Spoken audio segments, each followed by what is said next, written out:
that. We're working on it every day. When you've lost some games, you're going to either move up with it or it's going to come down.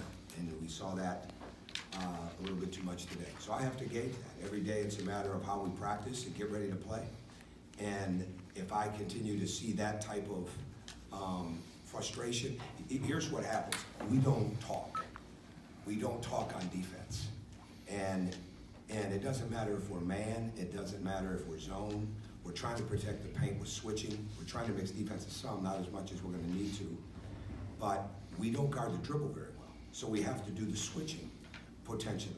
But when two guys come together and they don't talk, or one guy talks and the other one doesn't respond, those kind of things happen. So the frustration is really self-inflicted. And that's where the lack of mental toughness is. Because when you're mentally tougher and you're growing your mental toughness, you don't have the self-inflicted wounds as much as we have right now. And so they played well, they played aggressive. He's got a great backcourt, you know, and they were obviously pretty good last year, you know, those two, with Tyree and Davis. But that's our number one issue. That's our number one issue, and it's not getting fixed overnight. But they're kids that work extremely hard. And I think everybody, it's all on me, because I'm the one that decided to keep these guys. It's all on me. And I get it, because the last thing I can do with making decisions on keeping guys in the program in the spring, okay, is now get overly mad at them because I'm the one that made the decision. So I live with that every day. And it doesn't mean that they're not great kids. But very few programs, when there's a takeover, okay, when you have guys that haven't done it at any point in time really in their career, a lot of those guys, they move on. That's what happens in a job change, and I didn't do that. And so I'm not going to complain, and we just got to keep doing everything we can do to fix it and make it better. And that's not a knock on them. So I mean, it is what it is. And the way we practice is not coming forth in the games. But mental toughness, there's a big umbrella for mental toughness. There's a lot of things that fall under that. And we're just not, we're not there right now, but we've got to continue to build it every possible way we can. As a coach, how do you work on improving your players' mental toughness? Like what? Well, we just keep practicing. Yeah, I could give you a litany of things. I could give you 100, I could give you 150, but here's the thing. It's what they absorb. Coaches don't give guys mental toughness, okay? Your strength coach can give them a better form for physical strength.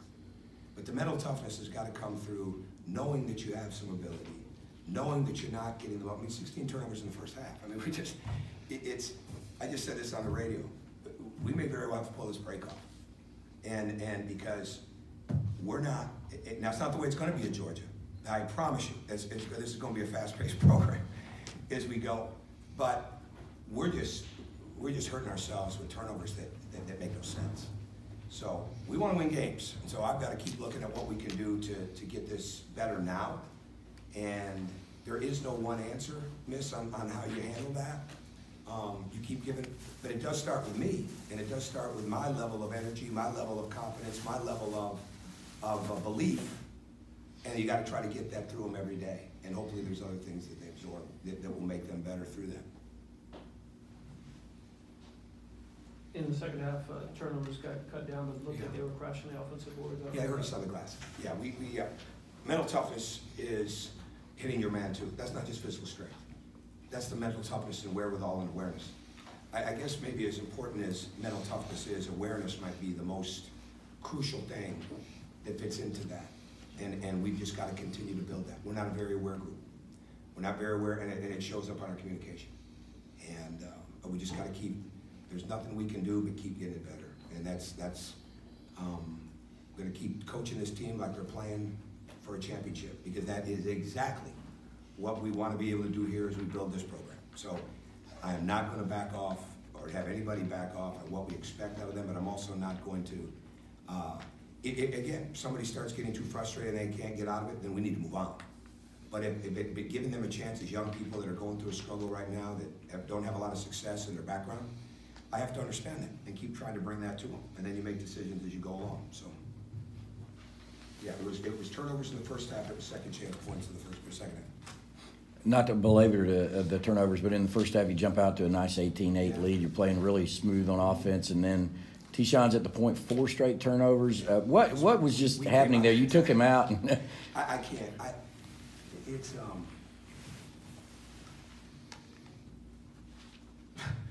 I don't have an answer. We're coming out of timeouts. That's where the lack of awareness comes in.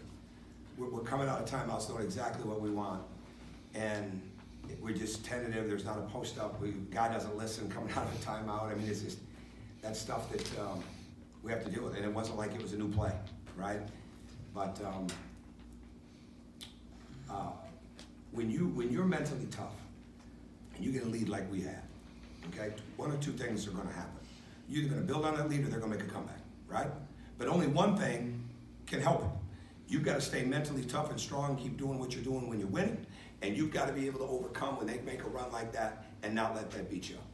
And that's where some of the body language and the facial expressions came into me. And I spent far more time in this game today, far more time in this game, trying to get people up, trying to get them to believe we could still come back and win. That's why we have the issues that we have. And that's a hard place, because if we had a group that really got that, they'd play more. And we're getting, I'm not going to give you the whole we're getting better speech, because we are, and then we come out here and we don't show it, but those mistakes they're on me, because I kept the roster the way it was when I took the job in the spring.